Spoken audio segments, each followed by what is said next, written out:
Automakers are constantly trying to squeeze more miles out of every gallon or kilowatt, which means replacing heavy traditional steel frames with lightweight composite materials.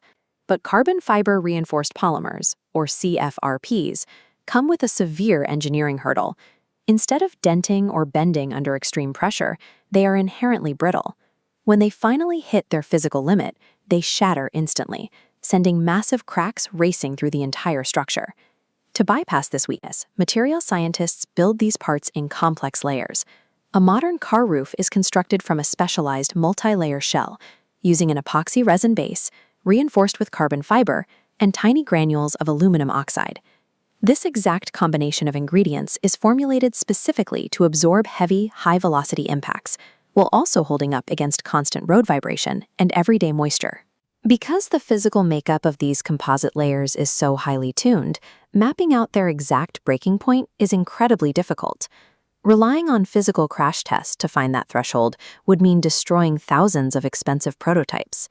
Instead of wrecking actual cars, engineers build a digital proving ground. They use the finite element method, running massive mathematical simulations through software like ABAQUS and MATLAB. This image shows the baseline shape of a composite car roof, 1.5 by 1.2 meters, sliced into a flat, mapped mesh. Next, the model is anchored. The updated shell features orange constraint symbols along the perimeter, simulating how a physical roof bolts to a car frame. With the physical properties programmed and the edges bolted down, the software initiates a virtual high-velocity collision directly against the digital roof.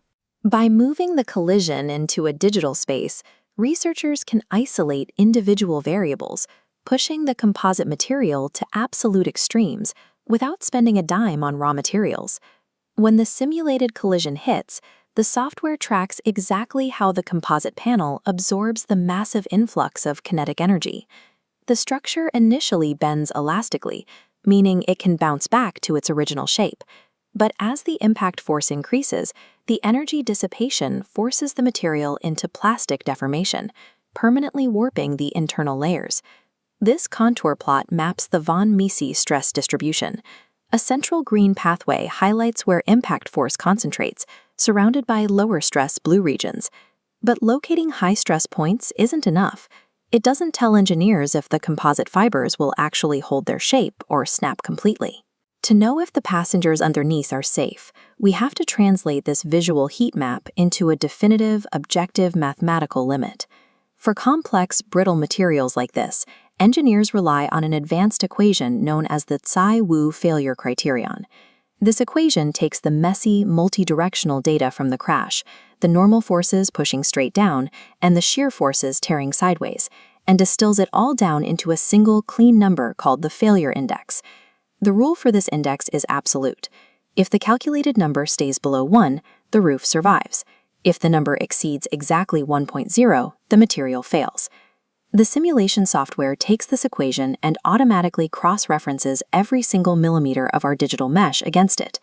That strict mathematical boundary eliminates all the guesswork. It draws a binary line between an intact passenger cabin and a catastrophic structural collapse. Once the crash data is calculated, engineers can start tweaking the physical design. The single most effective variable they can adjust to control the overall health of the structure is the thickness of the individual composite layers, known as the lamina. This graph tracks the Tsai-Wu failure index against material thickness for a 3 mm laminate. Look closely at the red line, representing the transverse direction. It extends past the 1.0 mark. This means the roof will fracture under impact, exposing passengers to severe danger. But look at what happens when engineers run the exact same impact simulation after increasing the thickness to 4 mm. Now, all 3 directional lines stop well short of the 1.0 threshold, ensuring the roof holds together. By locating this exact sweet spot in the math, automotive designers can perfectly balance the vehicle's required weight with the maximum possible impact strength. They simulate the crash, adjust the layers, and verify the safety margins. Through predictive software and precise mathematical criteria, an inherently brittle composite is engineered into a reliable, life-saving shield long before anyone ever builds a physical prototype.